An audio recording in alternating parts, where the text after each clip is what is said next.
What's up, Salt Company?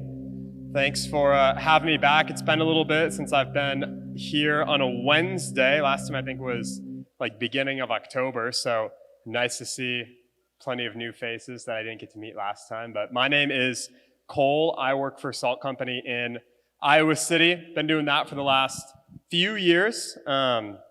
So always pumped to get to go and get to be a part of other salt companies that are happening, kind of like they were saying for the conference, there's a ton of these happening around the country. And so for God to allow me to get to come to another one is a huge blessing because God is doing unique things in all of you guys. And so that is a ton of fun to get to be a part of. And it's a blessing for me to be able to continue our Childlikeness series that Clave started out last week. Clave, I guess you guys call him Austin, but I always knew him as Clave in college. So anyways, talking about Austin.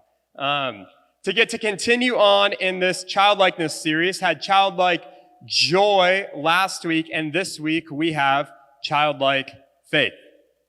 So if you're in Mark chapter 10, we see that that's not where we're going to be tonight, just in case you're opening up your Bibles. I'm just using that as a launch point. We see that Jesus has a heart for the children and wants them to come to him. And then in Luke 18, Jesus tells us that the kingdom of heaven belongs to people who receive it like a child would receive it. So he cares that we have this posture or this faith like children, that we come to him fully. But childlike faith is hard, right? Like we grow up, we stop having faith like little children. We start having faith like adults who have responsibilities. And I think the reason, as I was kind of working on studying this text and thinking about it, I had to ask, why is childlike faith hard? And I think one of the stories that I kept coming to was when I was growing up, when I was like a real little kid, my parents didn't have much money. And so I went to this kind of rough daycare. It was like the kind of daycare that you get like bit at, the one like kids will like bite, Yeah, everyday thing, yeah. So kind of a rough one. But my daycare did have a playground, and one of the things that it had on its playground was, I think we have a picture of it, one of these little dome, you guys remember these? So, it's like a playground dome thing, kind of monkey bar thing. Anyways, so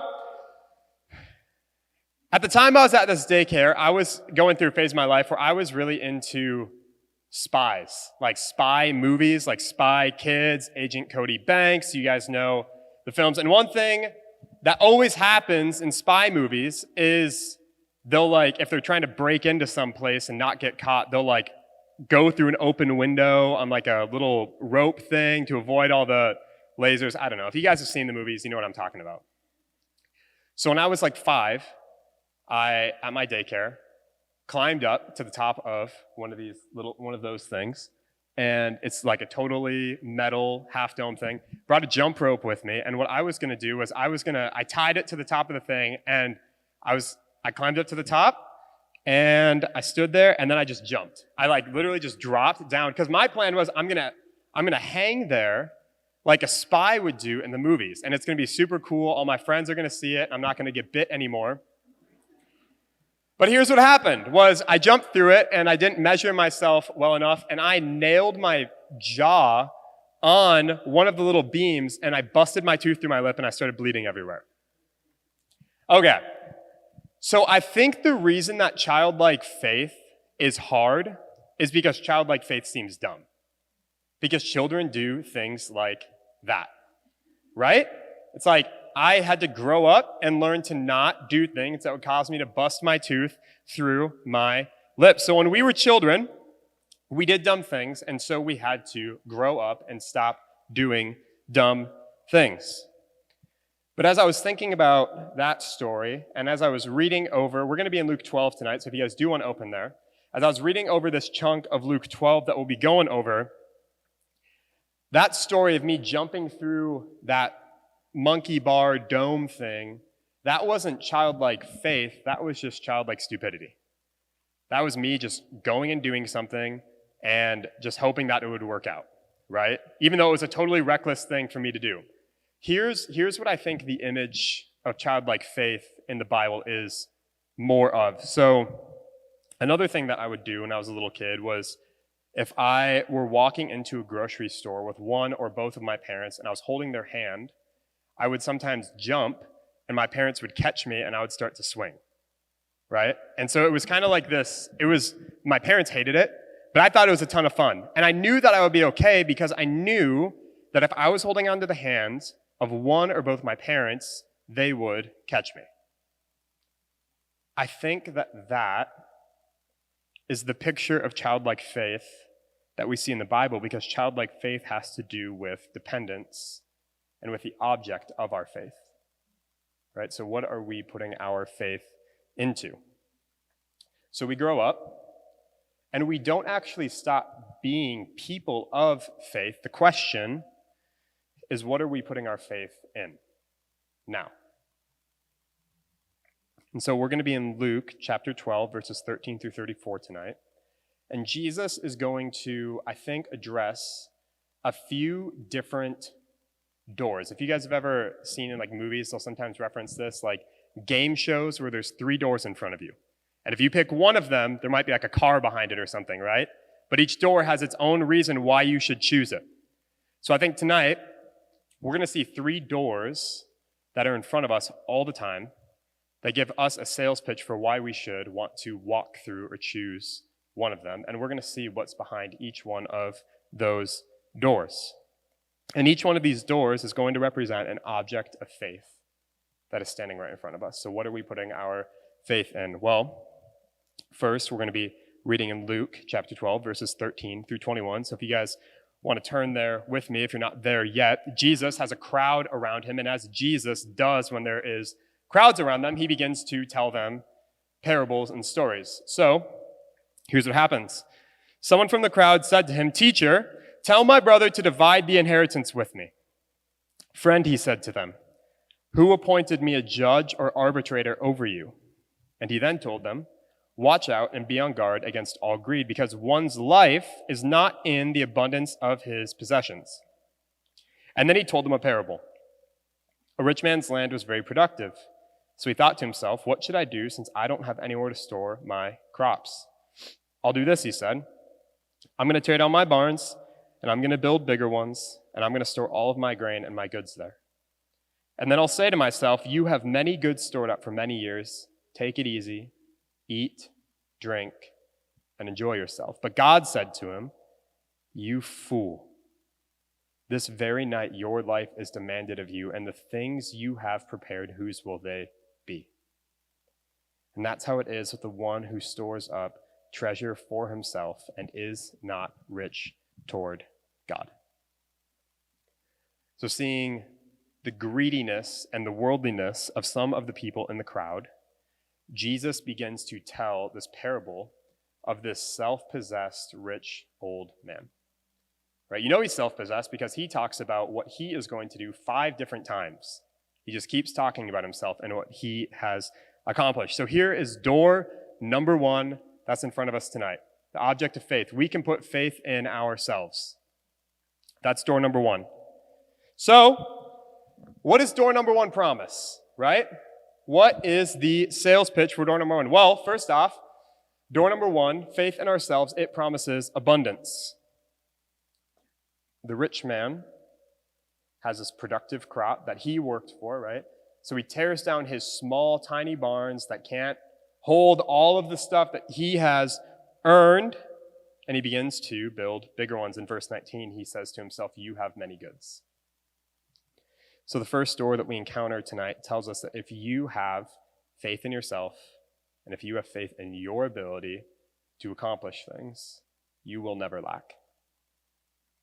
You won't. You'll have everything you need. In fact, you will have more than enough all the time if you work hard. So number 2, the first thing is abundance. The second thing that door number 1 promises is it promises a long life, because the rich man says to himself, "You have many goods stored up for many years." Right? So not only was he going to have abundance, but he thought to himself, if you provide for yourself, if you work hard, you can set yourself up for success for the rest of your life. And because you've set yourself up for success for the rest of your life, you will live longer because you'll be able to provide for yourself and you're not going to want. And if you don't want, then you will live. So the second thing it promises is a long life. And the third thing that door number 1 promises is it promises us ease and comfort and joy. Right? We're going to lump those into one category of the promise of door number 1. It promises us ease and comfort and joy, because then, after acknowledging that the rich man has an abundance and has many years, he says, take it easy, eat, drink, and enjoy yourself. So if you have faith in yourself, the rich man thinks, then essentially you're going to have a rich, long, and comfortable life.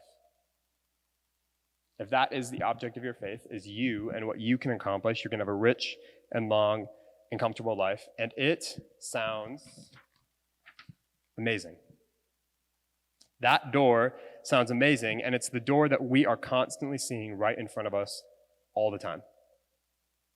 When I was an undergrad, I studied finance at Iowa, and my sophomore year of college, everyone's starting to try and get like the big internship that's going to set them up for the rest of their lives. And so I got connected with a woman who was an investment banker. And if you don't know what investment banking is, if you ever see people in finance who are super rich, that's probably the thing that they're doing, right? It's like how they make a ton of money.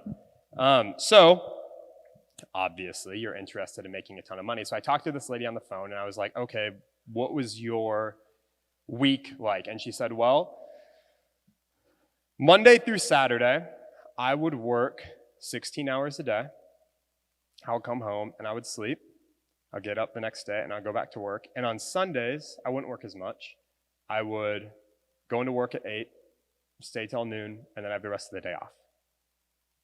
Which, if you're doing the math, adds up to a 100-hour work week that she did. And she said to me, if you do this for like 5 to 10 years, you will be set up for the rest of your life.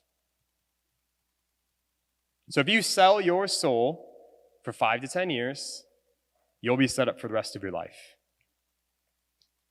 This door sounds great because it promises us that if we work hard now, if we give up a little now or a lot now, then we'll have everything we want for the rest of our lives.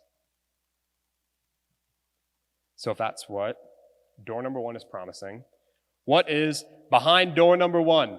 Well, in verse 20, God says to the rich man, you fool, this very night your life is demanded of you, and the things you have prepared, whose will they be?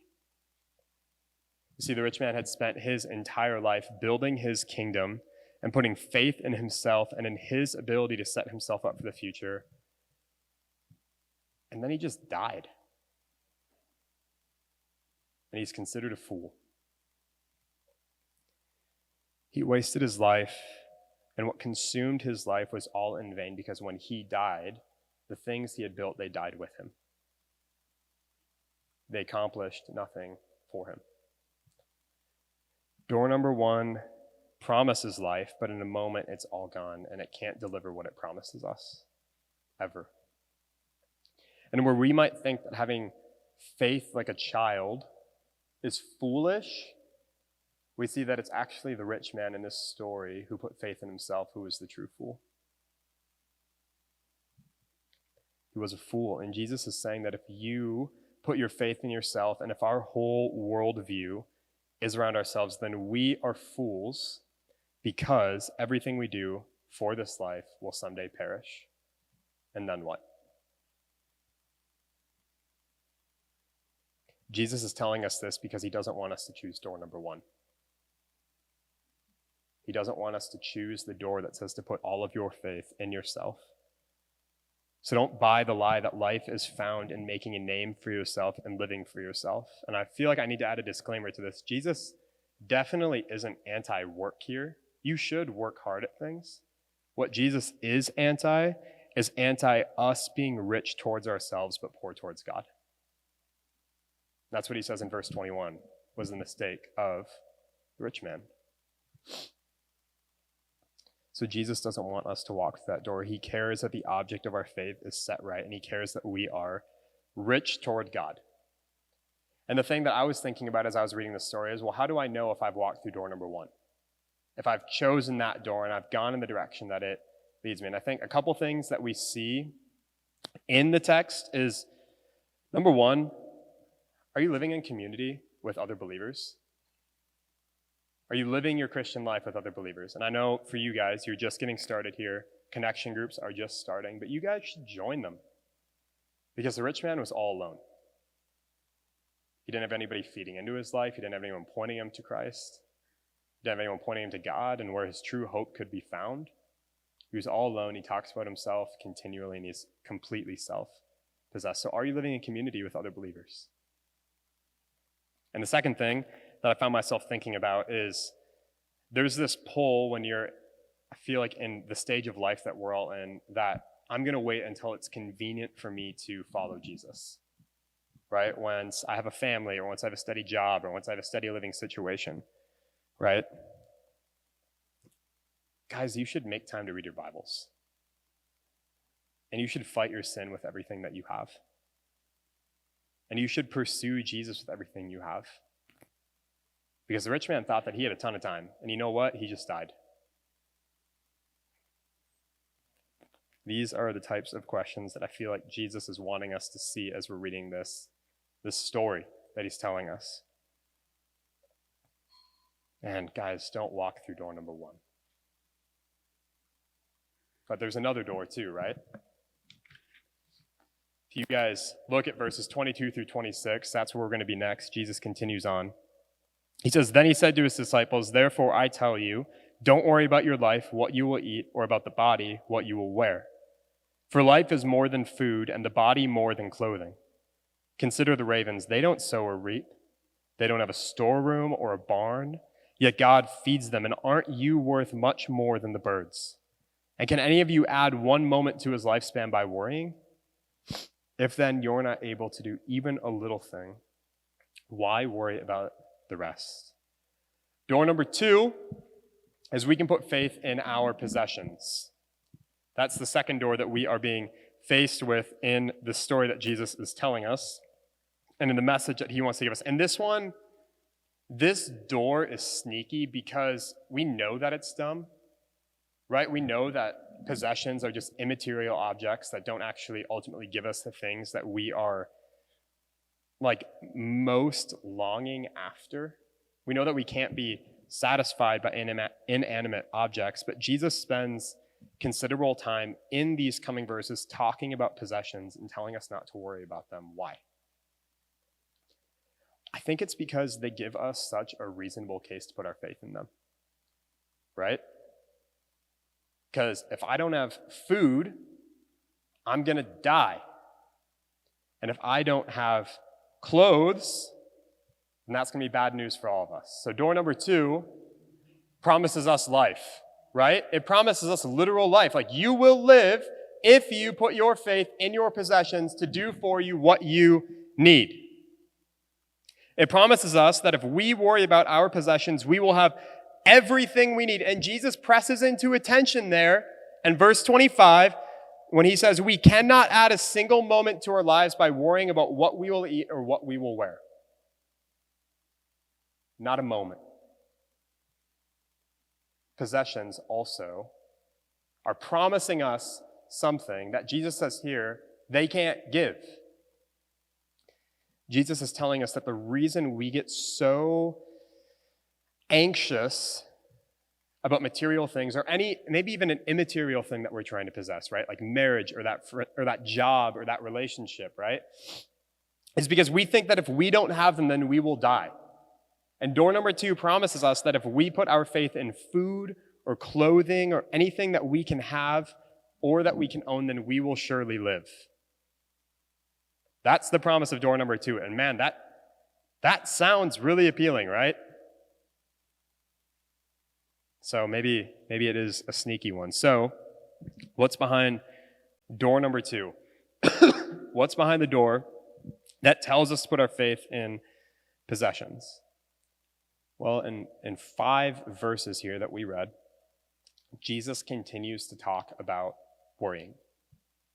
He says, don't worry about things. And I think that we see that if we put our faith in possessions, that putting our faith in those possessions promises us that someday we will finally have enough.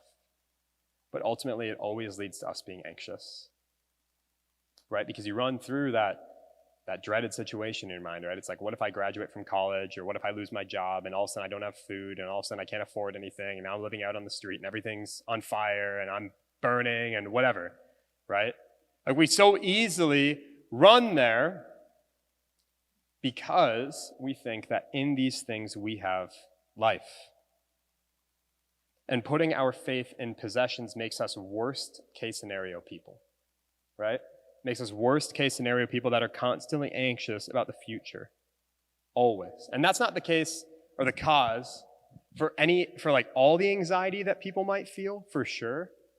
But it definitely seems to be the cause of a lot of the anxiety that the people Jesus is talking to are experiencing. And if we really dig into it, it's probably a major cause of a lot of the anxiety that people around us feel all the time.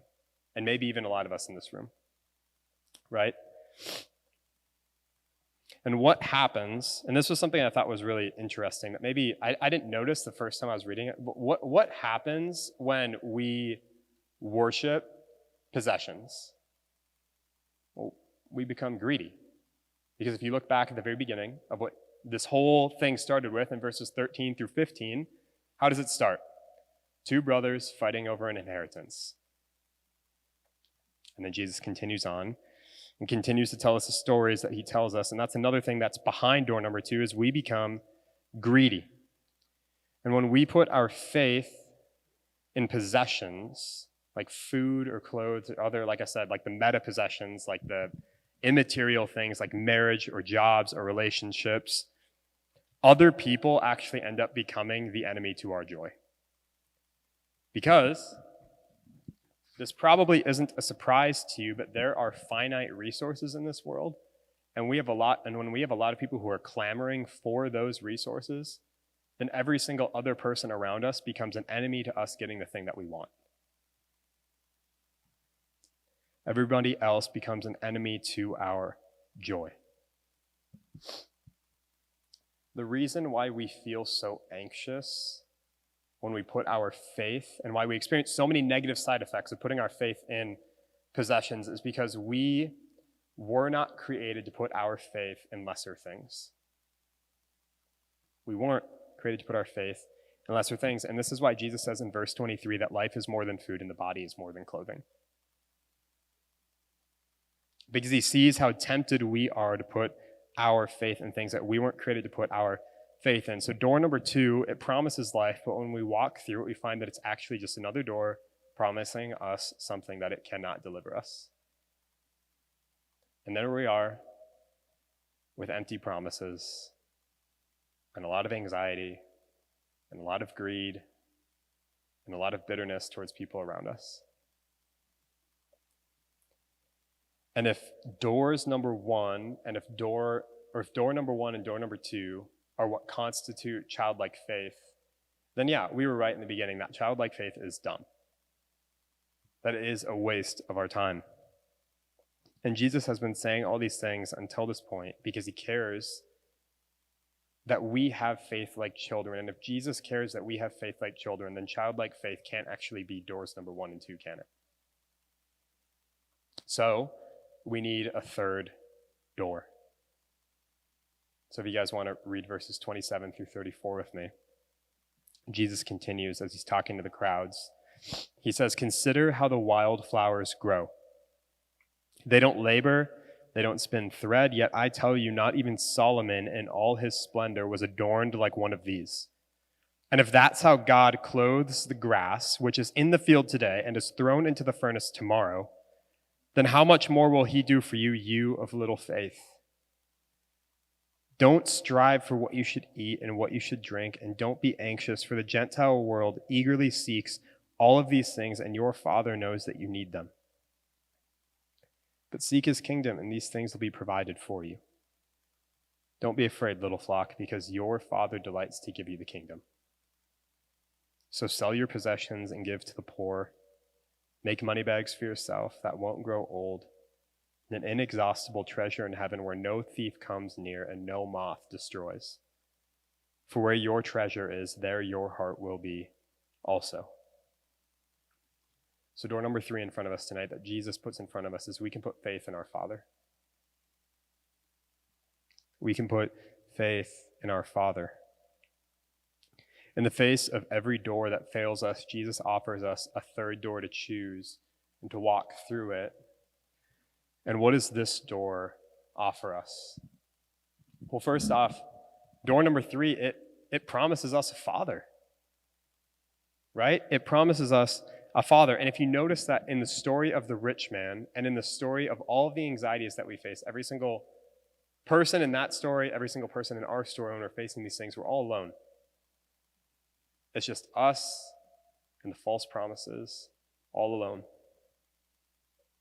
But suddenly, Jesus tells us the reason these things fail us is because they're not who we're called to be. We're called to be children because we have a Father. And we're called to trust this Father. So we're not alone, is what door number 3 promises us if we walk through it. And if door number 3 promises us a Father, then what comes with that? Well, first, a Father provides for his children, right? Jesus tells us to consider the ravens, to consider the wildflowers, and to see that God will provide for his children. And you might think to yourself, at least this is what I was thinking to myself when I was reading, is like, well, yeah, but Jesus, if you continue reading, you do see Christians who suffer, right? I mean, if you read it in Acts, it's like, man, it seems like there are people who die pretty horrible deaths. Paul says later on, like, is famine or sword or nakedness going to separate us from the love of God? Implying that Christians probably will be facing some of those things. So what is Jesus saying here? Is he lying? Because he says, don't be afraid in verse 32, little flock, because your Father delights to give you the kingdom. And I think as I was thinking about this and I was thinking of what Jesus could mean, I think that one of the things that Jesus is trying to do is I think he's trying to pull our eyes away from being fixed solely on temporal things, right? On just the things that are right here when Jesus says, don't worry about what you'll eat or drink, right? He doesn't want us to be fixed on those temporal things. But I think along with that, what Jesus is getting at is that he is saying our Father will for sure provide for us everything that we need to most fully know him in this life until his children are called into his kingdom, where everything lasts forever and nothing ever fades. God will provide for his children everything they need until that day. And when that day comes, that's going to be the best day of our lives, because we'll be in eternity forever if you are part of his little flock. If you've walked through door number 3. So if that's what door number 3 offers, if that's what it promises us, then what do we find when we open up door number 3? What we find when we open up door number 3 is that, and I think this is one of the things that I find myself meditating the most on with false promises, is that those things always leave you alone, right? In your hardship, in your suffering, in your day-to-day life. Door number 1, door number 2, you are all alone. But in door number 3, when we open it, we actually find a God who came to the people who are living on this earth, who are lost and who are broken, and who are marred by the effects of sin, both ours and the sin of those around us. And he lived and he died on the cross and rose from the dead on the 3rd day so that those who would believe in him, that door number 3 would even be available. That we could find hope in him. That we could find our Father, who we were separated from. So when we open up door number 3, we find every single thing that door number 3 was promising and more, because we actually see the God who created all of us going and securing the very things we need so that we could be with him in eternity. And I think as I was reading it, there's sort of a twist of irony, isn't there? Because the rich man, what was the rich man in the very beginning who built his barns, what was he trying to look for? He was trying to look for life. He was trying to look for comfort. He was trying to look for joy.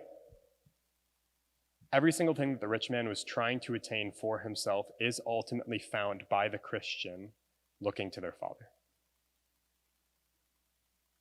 Life, joy, true, deep comfort, not shallow comfort, but everlasting comfort.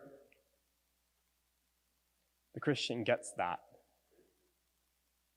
So what does that actually look like if we choose door number 3, right? Because that sounds great, but sermons like this can get really heady, and I think Jesus actually cares that there's a practical application for it. So if you guys look back at verses 31 through 33, Jesus, after telling us to not be worried, says, "But seek his kingdom, and these things will be provided for you. Don't be afraid, little flock, because your Father delights to give you the kingdom." Verse 33, "Sell your possessions and give to the poor. Make money bags for yourself that won't grow old, an inexhaustible treasure in heaven where no thief comes near and no moth destroys." So I think the phrase that I kept thinking of when it came to verse 33 is it feels like what Jesus is saying is that the Christian is playing with house money. Do you guys know what house money is? It's like money that you didn't earn, that you didn't deserve. It's free to you, and now you can use it. What Jesus is saying is if you are his, you finally, for the first time in your life, do not have to worry about all the things that the world is constantly telling that you need to worry about because your Father knows that you need them. Now what you worry about is pursuing this Father with every single thing that you have. And going out to all the people who do not know this Father and who are still walking through all these other doors and telling them, "Come on with me." And find the door where you're not alone. And you know what? You don't have to worry about any of the other stuff because God will take care of that. When we fully trust our Father and when we have this childlike faith in him, we can fully pursue righteousness and faithfulness. And when we have him, right, when we're kind of like swinging and trusting in him and hanging on to him, we can pursue things that do not perish. We can pursue things that last forever. And like Jesus after his 40-day fast in the wilderness, we can still enjoy faithfulness because God is more valuable than anything we could ever lose in this life. And like Paul in 2 Corinthians 12, we can boast in our weaknesses because those are not the things that define us. Jesus is. So what door are you going to choose tonight? Right? What door are you going to walk through? There's a few of them here that Jesus puts in front of us. What one are you going to choose? Or in the words of Jesus in verse 34, where is your treasure? What door have you walked through? And if you've walked through one that you're now seeing the failures of, and if Jesus has shown you the failures of those doors, you know what the best news in the world is? Is that door number 3 is in front of you right now. And God is pleading with you, and I am pleading with you to choose door number 3. Always to put your faith in him and our Father, to adopt this spirit of childlike faith and trusting in him. I'm pleading with you to treasure the one who is a Father and who delights to give his kingdom and to trust entirely in him. I think it's going to be the best decision you could ever make in all of eternity. Would you guys pray with me? Jesus, thank you so much for allowing us to be here tonight. God, thank you that you've given us your word, which just shows us the path of life. When we have so many things around us that are promising us true life, Jesus, that you show us the true path to life. God, that you show us yourself. And Lord, I pray that for myself and for all of us in this room, that you would lead us away from the door that tells us to put our faith in ourselves. I pray that you would lead us away from the door that tells us to put our faith in our possessions, the things that always fail us, the things that can never deliver on their promises. And Jesus, I pray that you would lead all of us through the door that tells us to put our faith in our Father, who's good and who loves us and who sent his Son to die for us. Jesus, may we be people who live free of the concerns that the world tells us to be concerned about and lives fully focused on you and pursuing you with all that we have. Because Jesus, you tell us that that is the truly wise and smart life. So Jesus, lead us to you. We love you and we need you and we praise you always, Lord. It's in your name that we pray. Amen.